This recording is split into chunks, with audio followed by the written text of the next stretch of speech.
For centuries, people have been told a simple story, that Eve was created from Adam's rib, a detail repeated so often that it became unquestionable, woven into sermons, art, and doctrine.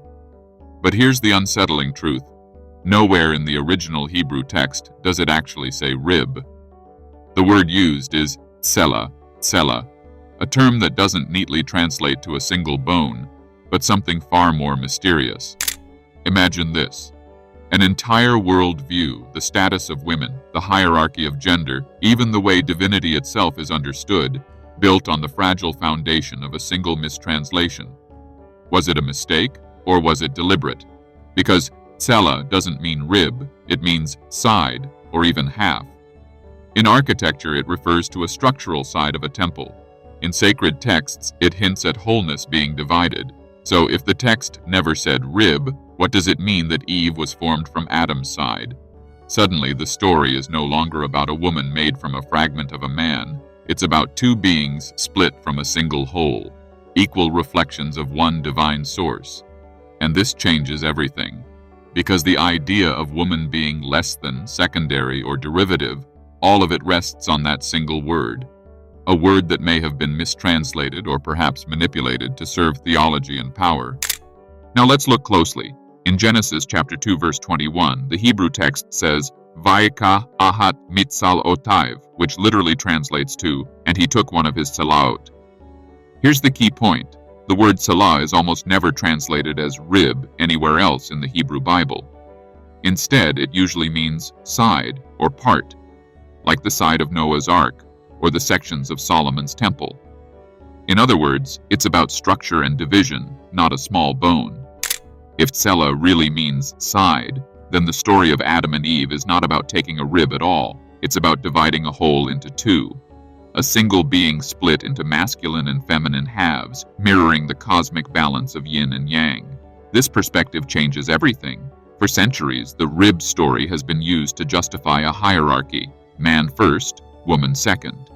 But if Eve was actually created from Adam's side, as an equal half, then the entire foundation of that hierarchy crumbles.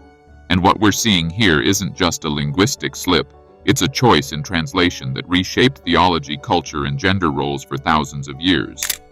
But there's more. In ancient Near Eastern traditions, the idea of splitting a being in two carried a profound symbolic meaning.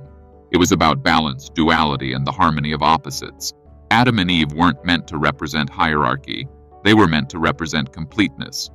Think of it this way. A circle cut into two equal halves like the yin-yang symbol in Eastern philosophy. Two parts that together form a whole. That's what tsela points to. Not a rib, but an entire side, an equal portion of the whole. And here's the shocking part. When translators reduced this idea to rib, they didn't just change a word. They collapsed a universal teaching about unity into a narrow story of subordination. This single mistranslation helped fuel centuries of patriarchal systems, giving the impression that woman was somehow less than, created from a fragment rather than an equal half. Scholars like Philo of Alexandria and later mystical traditions in Kabbalah hinted at this deeper reading, that Eve wasn't a byproduct, but an essential counterpart, a mirror of the divine feminine hidden in plain sight. So the real question isn't, was Eve made from Adam's rib? It's, why was this ancient truth deliberately obscured? If this hidden truth about Adam and Eve shook your perspective, don't forget to hit subscribe and tap the bell, because there are many more secrets waiting to be uncovered. The Hebrew word tsela appears more than 40 times in the Bible, and almost every time it means side, chamber, or even supporting structure. For example, in the book of Exodus, tsela is used to describe the sides of the tabernacle, the sacred dwelling place of the divine presence. Not once does it mean rib. So how did this one verse in Genesis become the exception? The answer lies in translation and interpretation. When Hebrew texts were first translated into Greek, the Septuagint, the word tsela was rendered as plura, which can mean side, but also rib. Later, Latin translators like Jerome chose rib, and from there the error solidified. But was it really a mistake, or was it convenient? By choosing rib, translators reframed Eve's creation as something secondary, derivative, and subordinate. A subtle shift in language created a massive shift in culture. one that echoed for centuries through theology, law, and society. This is why scholars today argue that the mistranslation of tsela is not a trivial error.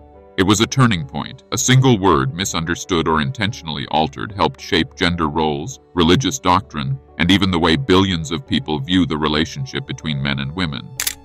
If tsela does not mean rib, then what was really taken from Adam? Many scholars argue it was not a piece of bone at all, but something far deeper, his very side, his essence, his being. In ancient Near Eastern texts, to take someone's side often meant to create a counterpart, an equal, a reflection. This interpretation radically changes the story. Instead of Eve being fashioned from a spare rib, she emerges as the other half of humanity, not less, not derivative, but equal in origin and purpose. This is why some mystics describe Eve not as a secondary creation, but as Adam's mirror soul, the part of him that made wholeness possible. Even Jewish mystical traditions like Kabbalah suggest that Adam in the beginning was a unified being, both masculine and feminine. The division of Adam into two beings was not about hierarchy, but about balance. It was the cosmic dance of polarity, where male and female energies could meet as complements rather than master and subordinate. But by reducing tsela to rib, translators stripped the story of its symmetry. What could have been a tale of unity and shared divinity became one of subordination and hierarchy. And that mistranslation shaped not only theology, but the very foundations of Western culture. So why was tsela turned into rib? Some scholars suggest it was simply a misunderstanding of ancient Hebrew, but others believe it was deliberate, a political choice. Translators in the early church had the power to shape doctrine. By making Eve from a rib, they positioned her as secondary, derived, dependent. It was a subtle linguistic move with massive cultural consequences. Think about it. If woman was created as the very side of man, she would stand as his equal. But if she was created from a rib, she could be portrayed as a fragment, a derivative, a helper, less than whole. This shift aligned perfectly with the patriarchal systems that were emerging at the time. It gave religious institutions a theological basis to justify male dominance and to keep women in a subordinate role for centuries. And the consequences didn't stop at gender. The mistranslation shaped how we view the human relationship to the divine itself. The story of creation became not about shared unity, but about hierarchy, man over woman, humanity over nature, priest over people. A single word shifted the cosmic narrative of balance into a chain of command. When we return to the Hebrew word tsela, the picture changes dramatically. In other parts of the Bible, tsela means side, chamber, or even an entire half of a structure. In the description of the temple in the Book of Kings, tsela refers to whole side rooms, not ribs. So when Genesis says that God took a tsela from Adam, the text might be saying something far more profound, that Eve was not a fragment, but a whole side of his being. This isn't about anatomy, it's about essence. The creation story could be teaching that humanity was originally one complete being, later divided into two complementary halves, masculine and feminine, active and receptive, light and shadow. In this view, Eve is not lesser. She is the other half of a cosmic equation. And this idea echoes through ancient philosophies. In Platonic thought, the soul was once whole, split into two, forever seeking reunion. In mystical traditions, the divine twin represents the balance of polarities. Everywhere, the message is the same. The split is not about hierarchy, but about wholeness. If this is true, then the mistranslation of tsela into rib didn't just diminish women. It erased the memory of an ancient truth, that humanity's power comes from balance, not dominance. So what if the story never meant rib at all?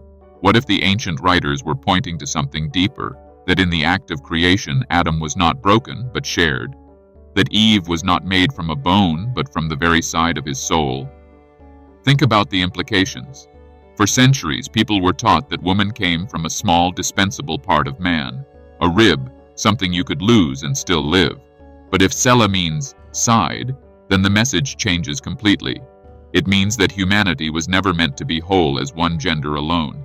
Man and woman are two equal expressions of a single divine essence. And here is the hidden tragedy. With a single mistranslation, the balance of creation was rewritten into hierarchy. An entire worldview was reshaped, where woman was seen as derivative, secondary, lesser. But the original text whispers a different story, one of unity, complementarity, and shared divinity. Maybe this is why so many mystical traditions, from the Kabbalah to Gnostic teachings, spoke of the sacred feminine. They preserved the memory that mainstream religion forgot, that the feminine was not an afterthought, but half of the original design of the cosmos. So the next time you hear the phrase Adam's rib, remember this: it may never have been a rib at all. It may have been the very essence of balance, torn apart so that humanity could learn the path back to wholeness. If the word rib was never in the Bible, do you think this mistranslation was an innocent mistake or a deliberate move to control belief?